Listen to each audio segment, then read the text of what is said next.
Hi Sarah. The objective of this video assignment is to explain how the 5-step consumer decision-making process fits into one product or service. This model helps experts to analyze step by step how consumers are involved in products and services. Among this video, I will explain the theory and explain with one example how it is related. In my case, I have chosen a service, which sometimes it can be more difficult to analyze because it's intangible quality. This service is a gym membership. So before I jump into the decision-making analysis, there are a few definitions that we need to review first to perform a proper analysis. So first of all, let's reflect a little bit of how this idea popped into my head and got my attention. Within the customer behavior, there are internal and external influences and factors that are crucial to acquire a product or services. For example, internal factors can be mindsets, character, perception, or knowledge expansion. An external factor could be culture, peer motivation, and social class. In this case, internal factors are motivation processes that determine me to acquire gym membership, so inspiration and way of life. And of course, on the other hand, some external factors were friends and social class. You want to be like those fit Insta famous guys. In this case, joining a gym can be in the disjunctive of being a need or a want, depending on the given approach. In my case, the primary factor is inspiration and to be fit. Therefore, me acquiring a gym membership is a want, because it's something I don't need to live with. However, it could be cases where a gym membership could be a need, such as rehabilitation.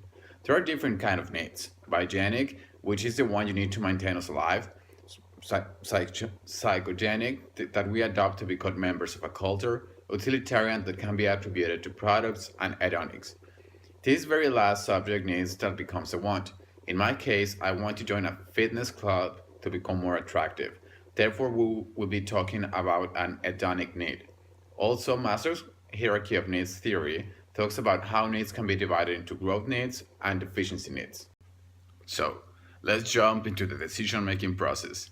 This model helps experts to analyze how the customer flows through the decision-making process, as well as the use and disposal of purchased goods and services. This includes factors that influence purchase decisions and product use. The first step that we will analyze in this process is the need recognition.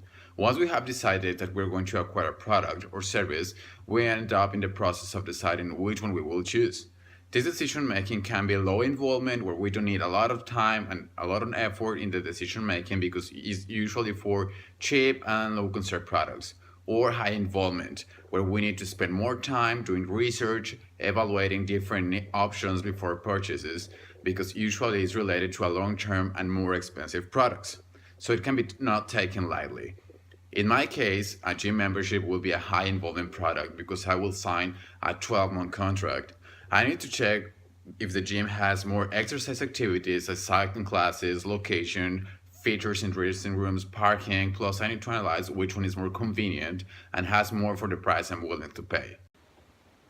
So, once you have decided I will acquire this service, comes the second stage. In this information search, at this stage I will gather all the information possible to evaluate my positive alternatives. I gather information from different sources. Here we have marketing control information, which in this case marketers place publicity advertising the product, which can be fitness magazines, banners in nutrition stores, fitness conventions, and we have the non-controlled marketing information. That is the one that we learn from sources that are not related with the service. For example, reputation, talk with friends, etc. Also, there are cases we already know some information by previous experience. This is called internal information. For example, I know that some gyms are open 24/7, some of them have morning classes, and external information search is when we decide to acquire new data by interest, doing research such as visiting the facilities or checking the websites.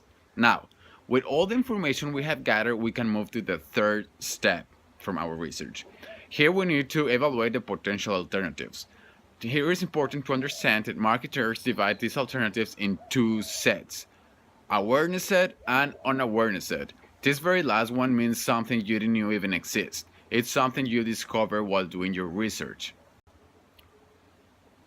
And the awareness set is divided in three categories, where you have your evoke set, which are all the best alternatives, the inner set that are your backup alternative, and the intercept, which is the alternative you don't want to take as an option.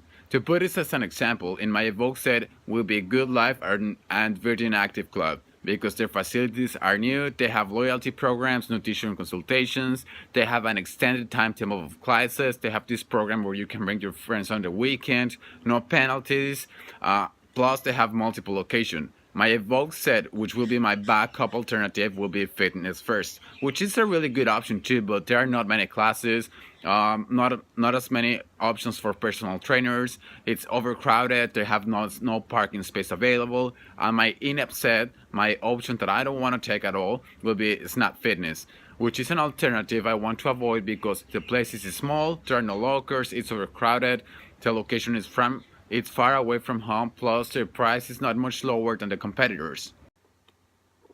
Now that we have evaluated all our alternatives, it's time to make the purchase.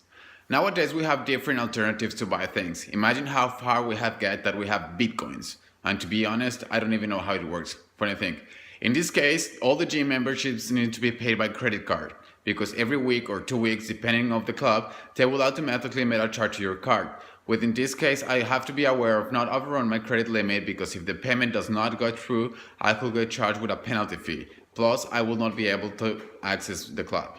The final step, and the fifth one, is the post-purchase behavior.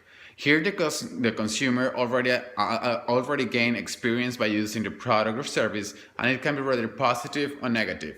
At this stage, follow-ups are need to be done in order to ensure the customer is satisfied. This follow-up can go through different channels. In my case, in the gym clubs, we have suggestion boxes and frequently email surveys asking if you're happy with the service and asking you what they could do better so you can have a more pleasant experience. And well, after acquiring this service and doing this analysis with the product decision making, I can see how marketers want consumers to behave. I can analyze how or why I picked this decision, but more important is like if I could read between the lines of how marketers want consumers to behave.